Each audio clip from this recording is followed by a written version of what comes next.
Hi viewers, in this video, we're going to look at the Django Admin panel, how to create a super user, how to register our custom model with the Django Admin panel, and then how to visually customize the registered custom model. So watch the video without skipping. What is Django Admin? Next, we'll look at what is Django Admin. The Django Admin is a powerful admin user interface that Django provides built-in. Using this admin panel, we can add, edit, and delete data without writing a single line of CRUD operation code. This admin panel will be very useful for the e-commerce website we're going to develop. How is it useful? We can manage the product, orders, and user data both during development and production. That's why this admin panel is very useful. How to enable Django Admin panel. Next, let's see how to enable the Django Admin panel. By default, this Django Admin app is already included in all projects. But let's check how it's set up or if it's properly set up. First, I'll open settings.py. If you look at the installed apps setting, you'll see django.contrib.admin should be included. Next, I'll open urls.py. Here, they will have mentioned admin.site.urls. The path for it is given as admin/.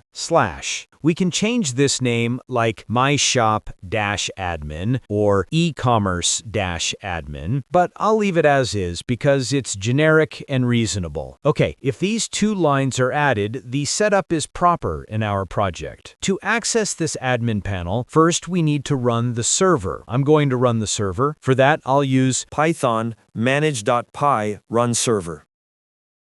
After running it, we have the local domain, so I'll click on it.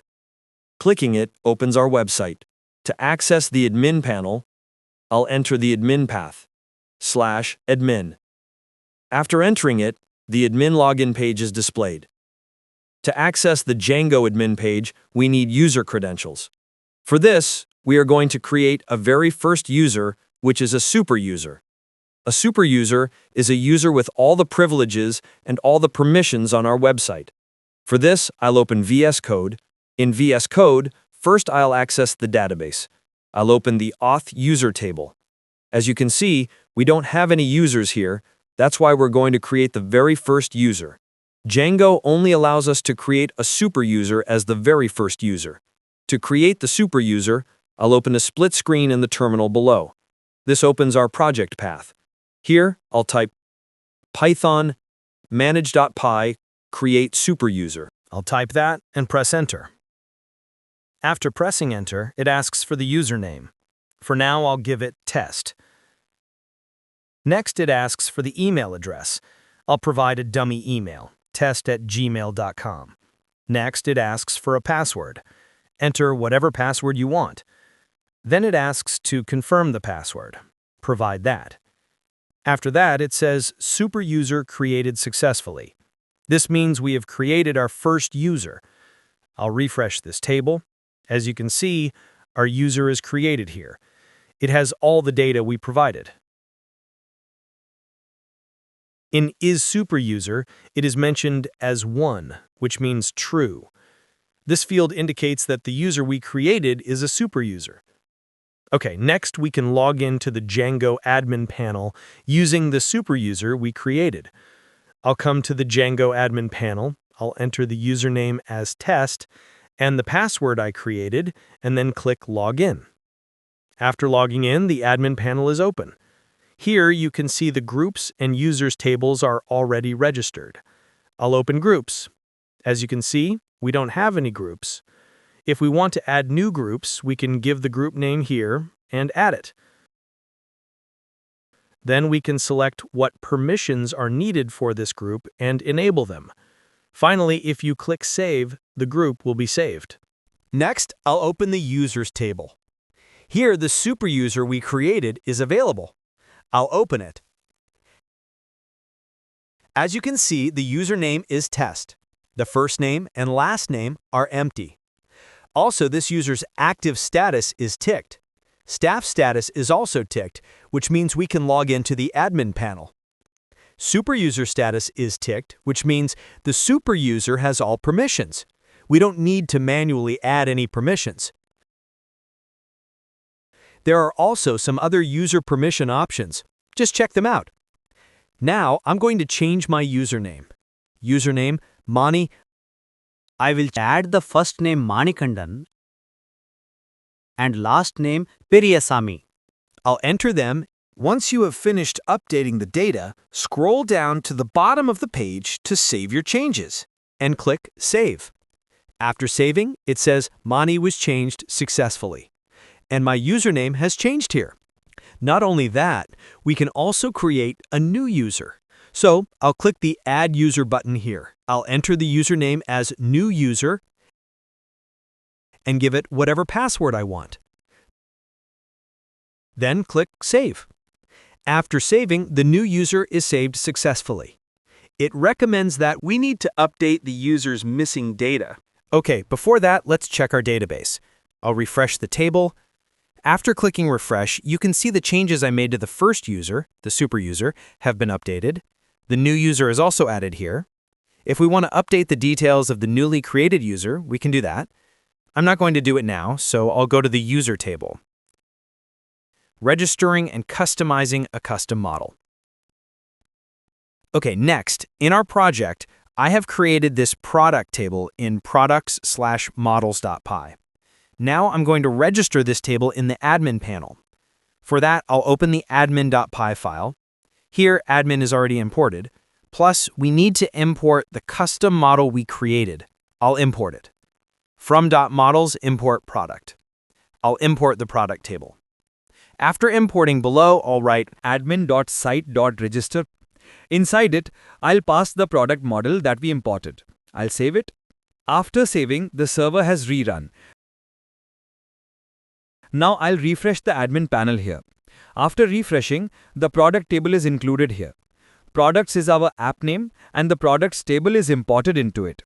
The table is displayed here. I'll open it. After opening, there is already one record laptop in our product table. I'll open it. In case you want to update this record, you can change it and click Save to update it. If you don't want it, you can delete it. But I'm going to add a new product. Product name Samsung. Price 20,000. Description Android mobile.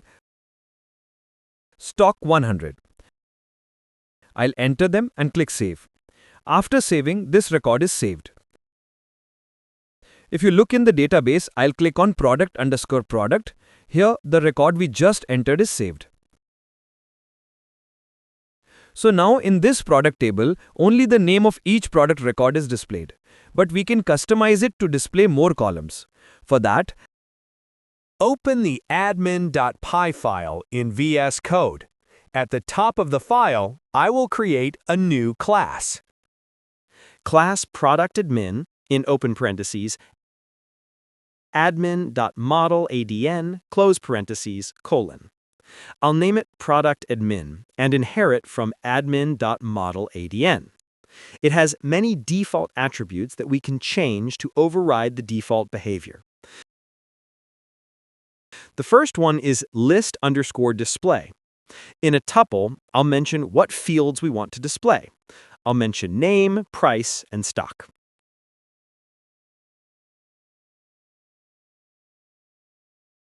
The next attribute is list_filter. This attribute, if we mention it, enables the filter option. We can mention what fields we want to apply the filter on. I'll give it the same fields as list_display: name, price, and stock.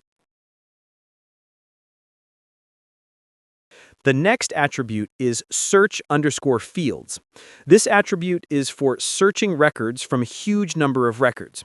We can mention what fields we can use for searching. Here, I'll mention name and description. Next, we can also set what fields we can update. The List Editable option allows you to set which fields can be updated directly from the admin list view. Type list editable equals parentheses and add the field names inside the tuple.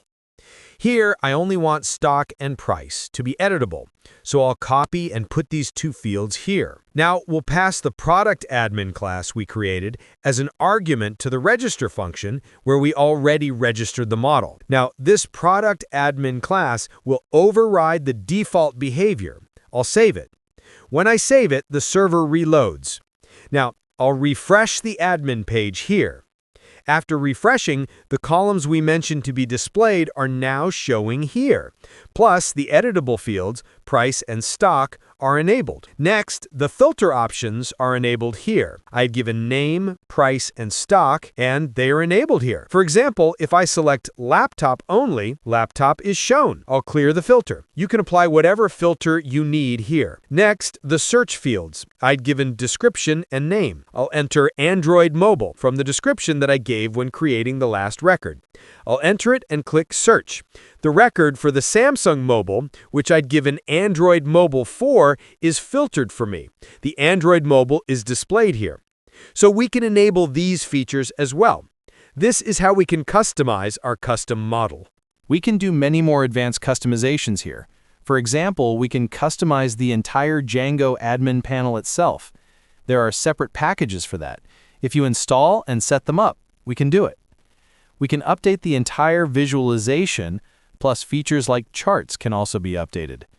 For all this, we need to install third-party libraries, but for now, this itself is sufficient. The Django admin panel is a world-class admin panel, so this itself will feel good. Customizing the admin site header and title. Next, we can do some more changes. Here, you see the header and the title. On the login page, you'll see Django administration. We can change all of that. Let's see how. I'll go to VS Code, to admin.py. I already have some code copied, so I'll paste it. Admin.site.siteHeader equals my shop admin panel. Admin.site.siteTitle equals my shop admin. And admin.site.indexTitle equals welcome to my shop dashboard. I'll save it. After saving, the server reloads. Now I'll refresh the admin panel here.